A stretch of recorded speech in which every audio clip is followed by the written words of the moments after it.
listening to the Pro Bono Happy Hour. I'm Rena Gleaser. Welcome back. We have two upcoming events in New York City that I'd like to tell you about. The first will be next week on Tuesday evening, the 12th of September.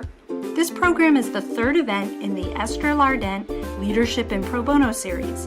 The series is comprised of educational and networking events designed to promote innovative and creative dialogue about access to justice. The topic for the 12th is Pro Bono to protect the First Amendment. We have an accomplished panel of experts lined up, and we hope you can join us. And coming next is the PBI Annual Dinner, which will be on Thursday night, September 28th at the amazing Gotham Hall. More information about both events can be found on the web at probonoinst.org, or if you prefer the phone, give Kelly Simon a call at 202-729-6691. Act soon, as space is now extremely limited for both nights. Special thank you to all of our generous sponsors. We're grateful for your support. And now, on to the show. Today's guest is Greg McConnell of Winston Strawn. Greg is based in Chicago, and we had such a deep and wide-ranging conversation that we've broken it up into 2 episodes.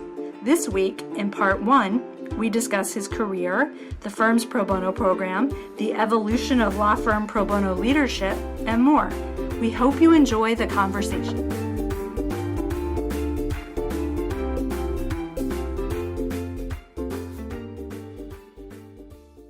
Greg McConnell, welcome. Thank you so much for joining us today. My pleasure. Let's jump right in. Tell us about your background. Well, by background, I assume you mean some of my childhood upbringing sort of background, correct? Absolutely. Where'd you grow up? Where'd you go to school? Sure. What was your life like? Sure. Well,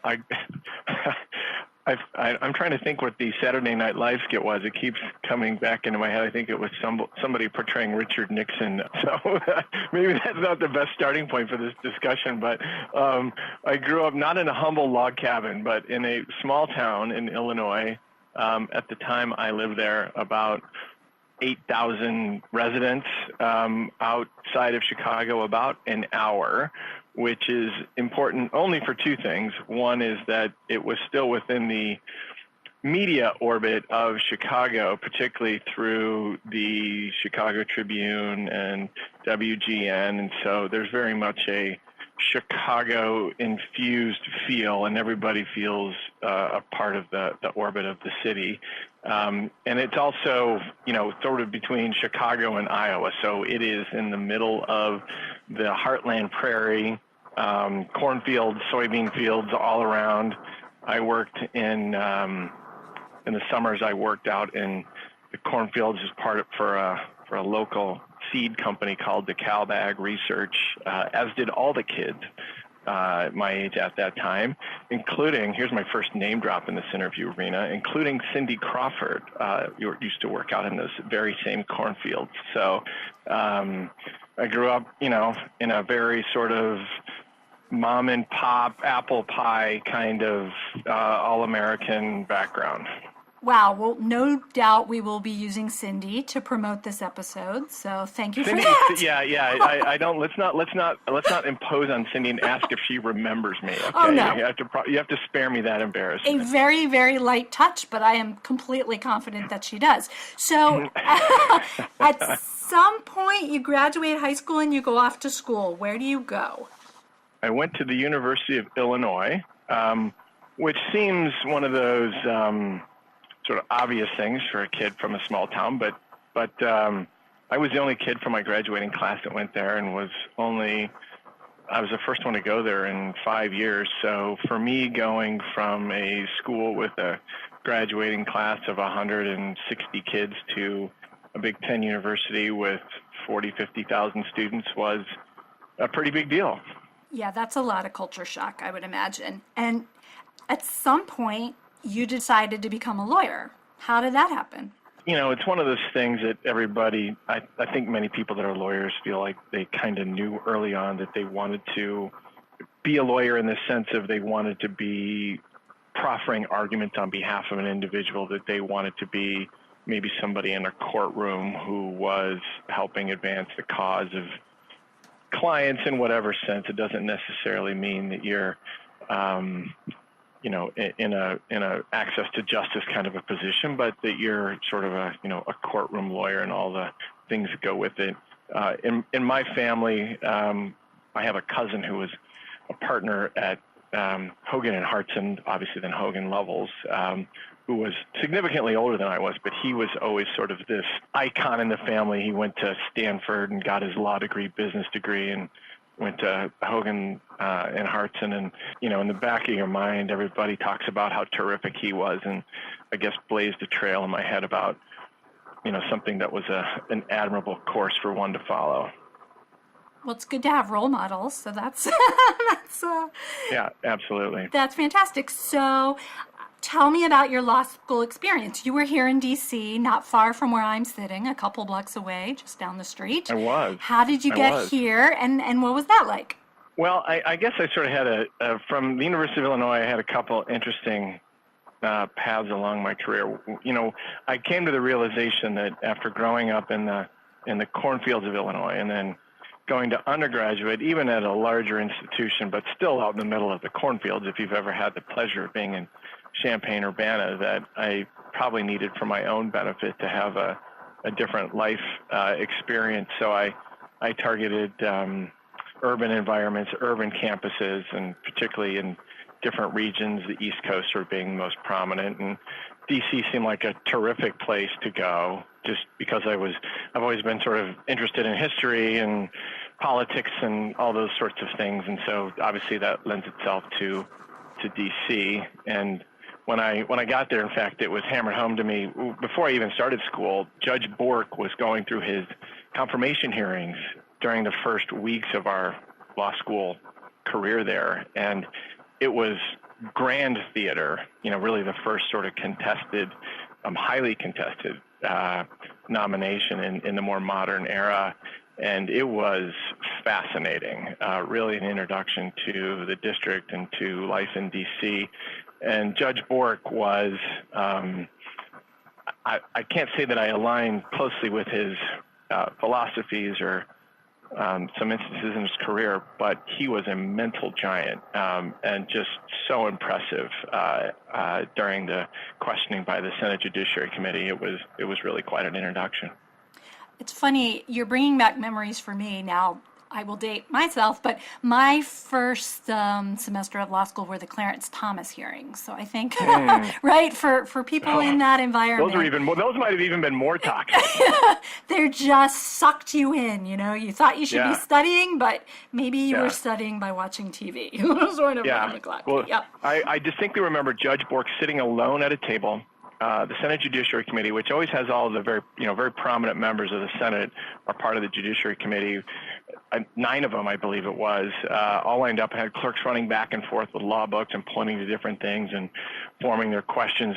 And Judge Bork just sat there with nothing in front of him and answered every question in a highly detailed, intelligent manner. He just knew everything he'd ever written. He knew all the precedents. He was clearly a mental giant. He was just a very impressive figure. So what were your takeaways from your experience here at GW?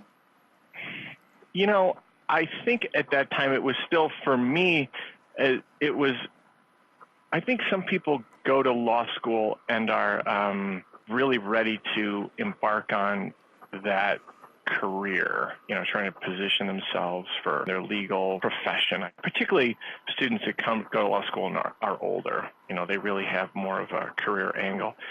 For me personally, I think I was still trying to figure out what life was about in this bigger context, and some of that has to do with going to law school being pretty naive. I can't think there's any other way of saying it. When you grow up with my background, you're just a little naive to the world and don't have quite the level of sophistication. So for me, I was just excited about being there, what all the new people that I was meeting from a whole host of places. GW has a very diverse student body in a geographic sense. I can't speak at the time to what the ethnic or gender diversity was, although I do remember the classes being from a gender standpoint, probably about 50-50 would have been my guess, but certainly from a geographic standpoint. So I found it to be a fascinating period just in terms of absorbing all these new things that were coming at me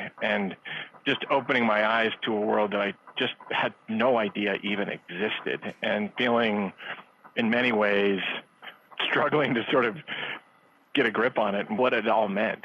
It was a great period, but it was also one that, sometimes people are happy not knowing what they don't know. And I started learning things and learning about people, and it was eye-opening. So walk us through your career history and how you ultimately get to Winston & Strawn. Sure. So first I started my practice in New Orleans, of all places. I had a good friend in law school who was getting set to practice down there, and he suggested that I interview with his firm. And honestly, this goes back to somewhat of my own personal naivete. I said, sure, that sounds like a great idea. I had a terrific interview with a good firm down there and loved it and accepted. And without giving it too much thought as to, what would be the right place to go and what all that would have, meaning, down the road and just really sort of the future implications. And that was okay. I had a terrific experience there. I was there about 3 years, and then I quickly decided that if I were to stay down there, I would end up living the rest of my life down there. And I just wasn't certain that I wanted to spend the rest of my life in New Orleans. Not that New Orleans wasn't a wonderful place, it is, but my family is up here, and it was probably about time for me to start thinking on a longer trajectory. So I moved back up here. I was in the labor and employment field. My last stop was at McDermott, Will & Emery here in Chicago. And, at some point, particularly when you're an associate in a large law firm, you start thinking about, where's all this going to lead me? What do I really want to do in life? And I had sort of two driving forces, I think, coming at me at that point. One was that, you spend a lot of time in the office, you're doing a lot of work, and I was deathly fearful that my epitaph was going to be, he defended major corporations in discrimination lawsuits, which wasn't, which is fine. And what I quickly learned upon being an employment lawyer was that there are many gray hats and not too many white or black hats. So it certainly wasn't any criticism of corporate America, but I think I aligned more with the individuals than the corporate parties, and so I was kind of a little bit on the wrong side of things. And if you want to spend your time, and a lot of time all day, every day being a lawyer, I felt like I should be doing it in a way that had the most benefit for the society around me, and it's difficult to do that as a full-time commercial lawyer. It was really sort of my public interest calling came at that point. And a lot of that was driven, frankly, by one of my pro bono clients. I was representing a large nonprofit based on Chicago's South Side, and it was a very tough neighborhood. And the woman who was the executive director was very tough. She ran a very tight ship. It was a little bit of an oasis in a very difficult neighborhood, and they were providing all sorts of general social services to the community. And I admired her greatly. I thought, every day this person goes into the office, works very hard, and she did work very hard to improve the community around her and to give back to the people there. And what a worthwhile endeavor. What a better way to spend your life's toils than that. So between this notion that I wasn't quite comfortable with my own posture in the law firm dynamic, and my admiration for what she was doing, it sort of propelled me into the next phase, which was a public interest phase. I think that's an interesting way to have your awakening. Some people, people have it at all different phases and stages of their lives. Some people, it's why they go to law school. Some people, it's an experience. I think it's interesting that it comes out of a pro bono representation, right? And seeing amazing paths. I think that's really interesting. Okay, so what happens next? You have your public interest awakening and your passion for access to justice is sparked. What happens? Well, it's interesting you say my passion for access to justice was sparked. So I would say it was my passion for justice in a bigger sense. Yeah. What I really wanted to do was to run a nonprofit. I wanted to do what she was doing, the executive director was doing. So I explored what that would mean, and I quickly decided it would be difficult as a lawyer to establish yourself in a senior position quickly in a larger nonprofit. There are people that go to school and, establish a whole career to get to that point. You can't just walk into it. And so I didn't feel like that was going to be easily accomplished in a short amount of time. The other part was I like being a lawyer. I didn't really have any, it wasn't an objection to the law or an objection to the lawyer. I like being a lawyer. So I was trying to figure out how to merge those two concepts. And I was fortunate enough to have a random encounter, if you will, with Bonnie Allen. Bonnie is somebody you may know, Rena. Bonnie, at the time, was working at the ABA at the Center for Pro Bono, and she was the director of the Center for Pro Bono. Bonnie has since gone on to have a number of chapters in her own very distinguished public interest career. She's now the executive director of the Chicago Lawyers Committee for Civil Rights Under Law, after spending time at NLADA and the Mississippi Justice Center and other organizations. But Bonnie and I had a meeting with, of all things, it was a group of Methodist lawyers. Bonnie went to seminary here at Northwestern, and I was a member of the Downtown Methodist Church, and she gave a discussion. I went to it, and afterwards we started talking and struck up a friendship and a relationship that's persisted until now. And I told her just kind of, some of the things I was thinking about doing. And about 6 months later, she called me and said, "Hey, you know what? I have a position open. Would you be interested in joining the ABA Center for Pro Bono?" And I thought, wow, that just seems like a great hybrid position for what I was trying to do and bringing these sort of two threads together. And I accepted, and that's what started my public interest career. Great. So around, when did you join the ABA and how long were you there? Just so we get kind of a date. I joined the ABA in 1997. Then Bonnie left after I was there about a year, and I became the director of the Center for Pro Bono, and I left there in 2002 when I met with senior leadership here at Winston & Strawn.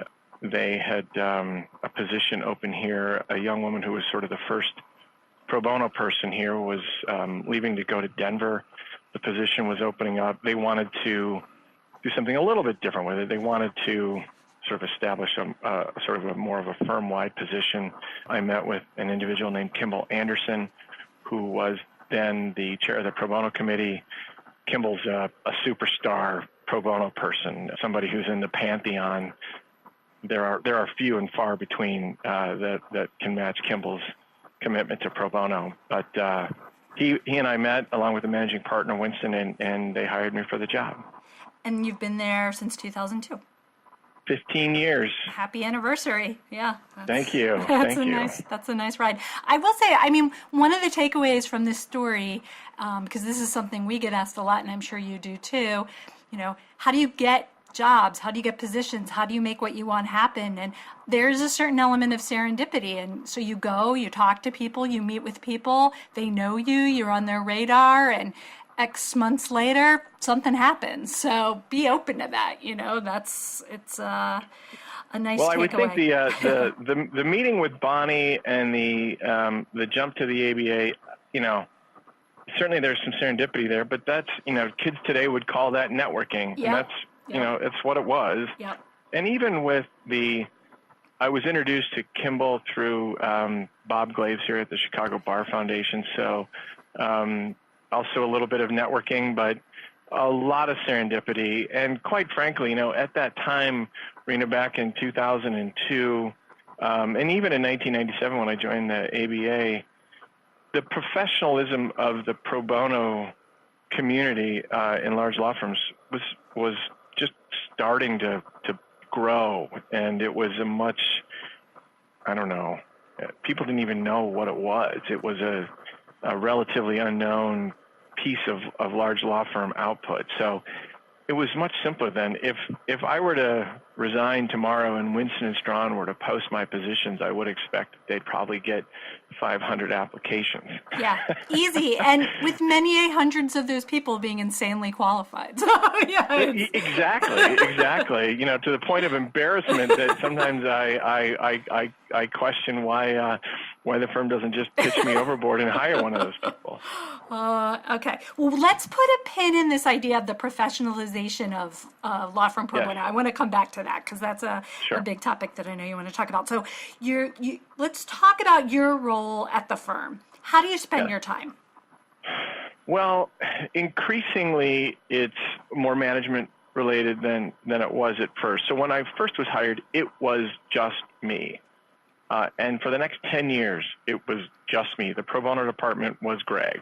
And it's difficult to pull that off in terms of establishing a real foundation and generating a lot of opportunities, I think, without having a little bit more staff support in that. There are firms that have done it, no question. Jenner's a terrific example. They don't have a pro bono counsel right now, and they have been one of the top 3, 4, 5 firms, forever. And a lot of that's driven through their partnership. But in a model where you're trying to have, a department or a collection of individuals that, is responsible largely for kind of driving opportunities, it's hard to do when you have a firm with 800 lawyers and at the time, it was probably 5 domestic locations and 3 international locations. Now we have 16 offices around the globe. Very difficult to do that with just one person. And so at that time, a lot of my efforts were largely driven around trying to identify opportunities and trying to create an appropriate pipeline for each of our offices, and then trying to introduce that pipeline to our lawyers. And so a lot of that was me establishing relationships with the nonprofits, and then, of course, also our lawyers, and then trying to drive hours, trying to generate activity. And that was a big part of it. Now we have a team of 3 pro bono counsel people. My title is now Senior Pro Bono Counsel, and we have a pro bono counsel here in Chicago, Maria Kutnick, who's been with us 5 years, and we recently hired a second pro bono counsel in New York, Tara Moss, who joined us, I think, in June or late May. So now we have, a team of people that are really driving opportunities. That's a big part of what we do as a collective whole, is try to identify and drive opportunities to our lawyers, at the same time reaching out to our lawyers and informing them about what's out there, trying to understand their interests, and do the classic matchmaking function that happens as the intermediary in a firm. So that's a lot of our time. But along with that, then, that generates a tremendous amount of activity in terms of meeting with individuals, preparing reports, trying to identify who we've been successful reaching, who we have not been successful, developing strategy around that, and trying to implement it. So last year we had a terrific year. We had 92% of our U.S. lawyers reach the AmLaw 20-hour metric mark, which was a high watermark for us. And largely that was driven because we were able to develop the pipeline, connect the lawyers, and rinse and repeat and do it again, and get more people involved. So we've had some success, I think, in developing this foundation, this pipeline foundation, in a way that we like to develop matters and move them to our lawyers. So I guess the short answer to that long windup is the core focus of our work is driving pro bono opportunities. Is there anything you wish you could be doing more of? Sort of that thing on your to-do list that you just sort of never get to do because there's never enough time? Well, I do in the sense that I know that I speak regularly with others, of course, in other law firms that have comparable positions, and I think that others probably do a little more true public interest lawyering themselves, handling cases and sort of getting involved as the sort of the senior lawyer. And so what's happened is that over time, my role has expanded more into a management type of position, which is great, and I enjoy it tremendously. But at the same time, I'm not the one taking the depositions and developing trial strategy. We're asking our lawyers to do that, and I think from the firm's perspective, that's absolutely the right way to handle our role. But I know firms do it differently, and other firms have had tremendous success in different variations on that, and I do miss that part of it. That's an interesting observation, and I think it's a tension that a lot of people feel with, right, how to allocate their time between their own lawyering, handling their own cases, and being, sort of a pro bono practitioner versus, as you say, being managing and running the program. And if there were unlimited time, it wouldn't be such a hard decision, but it's that's right. No, that's right. Allocation of scarce resources. I actually have a current events question I wanted to ask you about the firm. In June or earlier this summer, Julie Goodman became what's called the first Chief Corporate Social Responsibility Officer, CSR officer at the firm.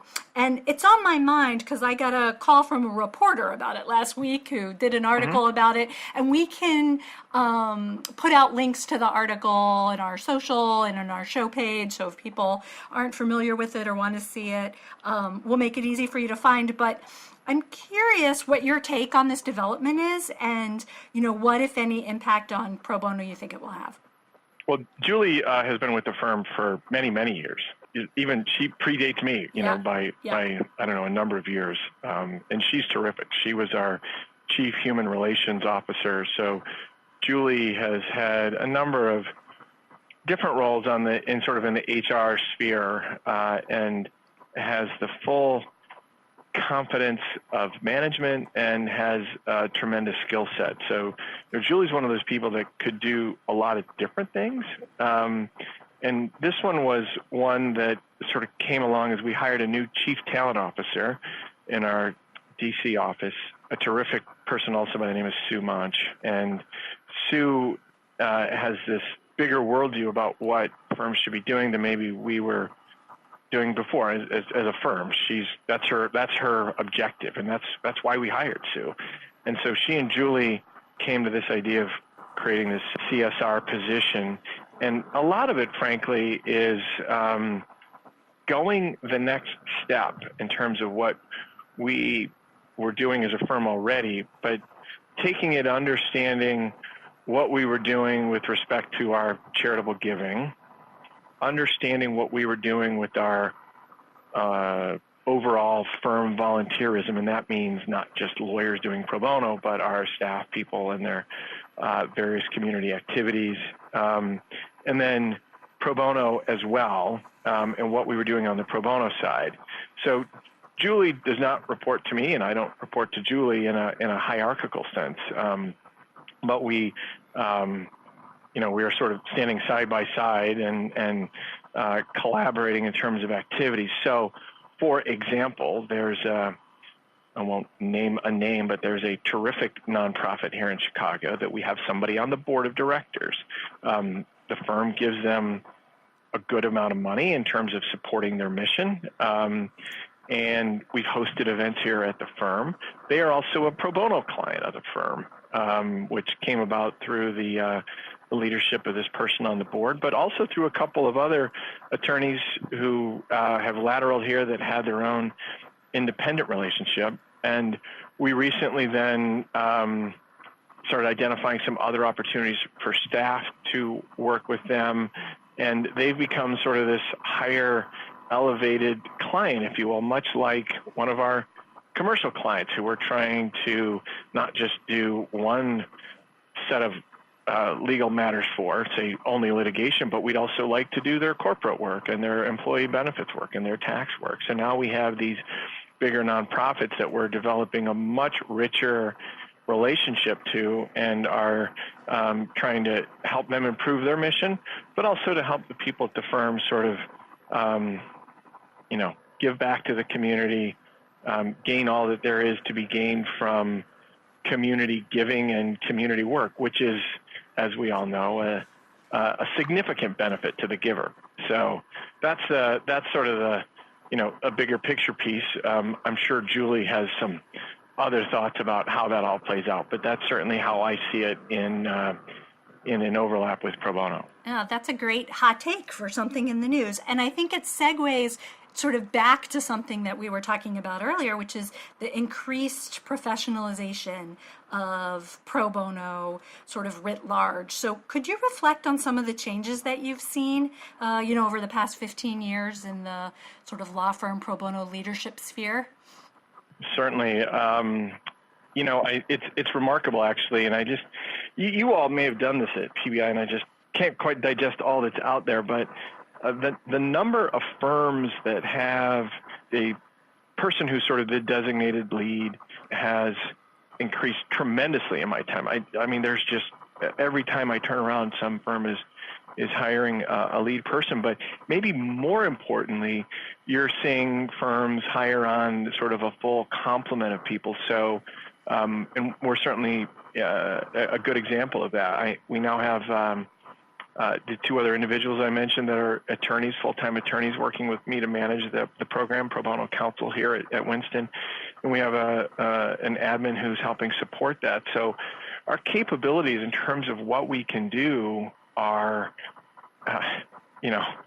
threefold, fourfold over what we're doing. And so, when we go from 5-6 years ago of having 50% of our lawyers reach 20 hours to having 92% of our lawyers reach 20 hours, that's not an accident. We have the capabilities to make that happen.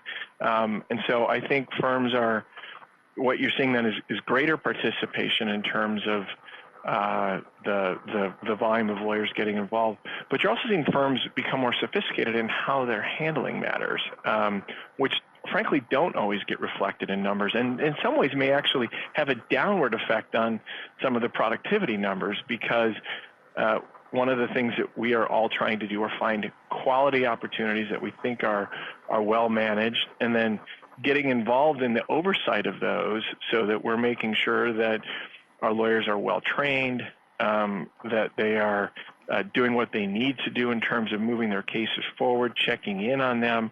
So this idea of oversight of I don't know, I even call it risk management, if you will. It's sort of a more dire term, but managing the product as well as just developing the pipeline is tremendously important. So firms are not only, doing more, but they're doing more quality work for hopefully their legal aid partners. And then the things that they're doing, the things that they're identifying. So it's simple enough to take a list that the local pro bono agency, the local legal aid agency sends you, and just distribute it and say, hey, who wants to do this? And some people may do that. But when you start targeting areas of importance to the firm, maybe, or areas that have a more socially significant area, or at least as the firm determines that, is important. I think so. Firms are getting a better product and a higher volume of work from their attorneys as a result. On the business side, law firms are fierce competitors in the marketplace, but there's a genuine sense that law firm pro bono community is incredibly collaborative. Is that your experience, and why do you think that is?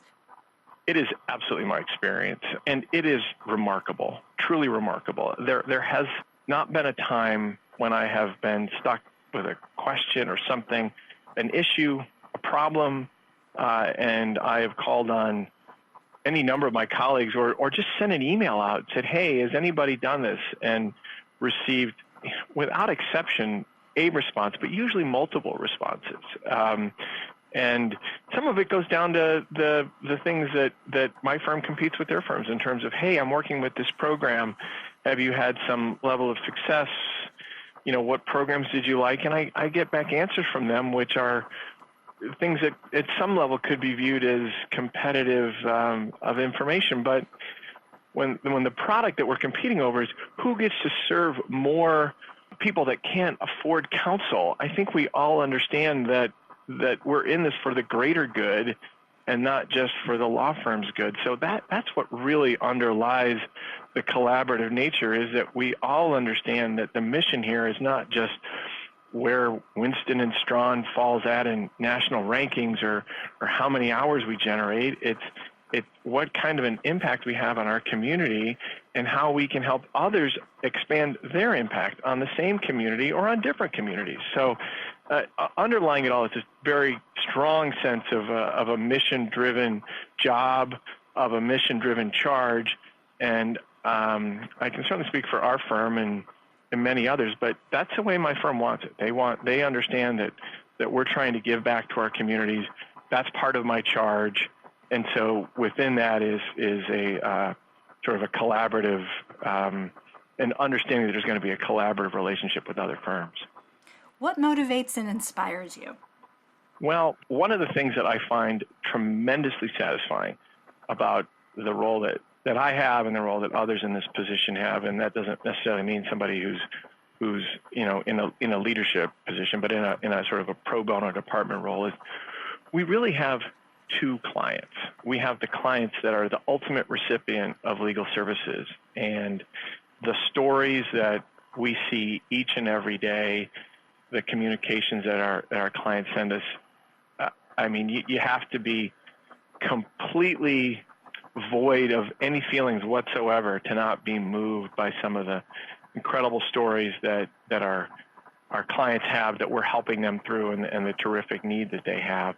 And then the other part is then we get to see our lawyers come back and they are moved. They are excited. They are motivated to do more work for the same collective set of individuals. So you get this magnifier. It's satisfaction squared, if you will, because we get it from both the client and our law firm attorney client, if you will. And it's tremendously satisfying to get that double boost on so many of our matters. So as a veteran, 15 years now in your position, what tips do you give to newcomers to Law Firm Pro Bono leadership positions? What sort of tips and tricks of the trade have you developed over this time that might be helpful for a newbie to know? Well, it's funny you ask, because Tara has recently joined us, exactly. And she's getting a full slate of Greg's really helpful tips. I'm sure far more than she totally desires. But over time, we've had success in I think how we do different things, particularly in the recruiting function and in the identifying function. So to me, the trick in communicating with our lawyers, for example, is you have to make it as easy on them as possible. And you have to understand, in my view, that their willingness to even look at your opportunities is very minimal, very discreet. Even the most energetic pro bono lawyers, they're super busy. And so you have what I consider to be a 7-second window of attention for any communication with them. And so if you live by the 7-second rule, particularly with emails and other sort of written communication, you've got to have a terrific subject line. You've got to quickly get into it and tell them not only what the matter's about, but what they're going to do. So we spend a tremendous amount of our time really in what a retail operation would call point of sale contact, and trying to perfect that and make it so that our lawyers understand what's available to them and what they can do very quickly. Is that somewhat mundane? Yes, it is. Is it mission critical? Absolutely. If what you're trying to do is to get very busy lawyers to take time out of their commercial world and do something that's not part of that, you've got to find a way to get their attention and to hold it. So we spend a tremendous amount of time on that. And that's the part I spend a lot of time with talking to other people about, is how they're doing that and ways to figure out how to reach their lawyers. Thank you. Great tips.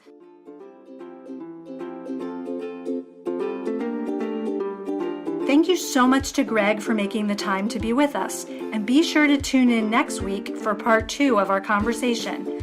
We'll be talking about why pro bono is more than winning, how to create a firm-wide culture of pro bono, the innocence record, and more. New and archived episodes of the podcast can be found on Apple Podcasts and YouTube. Be sure to subscribe if you haven't already. And if you're listening on iTunes, or what's now known as Apple Podcasts, please take a moment to leave a review. It's quick and easy to do. You could just leave a rating or add some comments, whatever you'd like.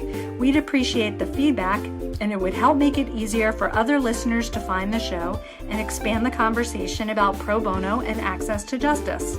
Hey listeners, we've gotten some great mail from you, and we want more. Send your comments, feedback, and suggestions to probono@probonoinst.org.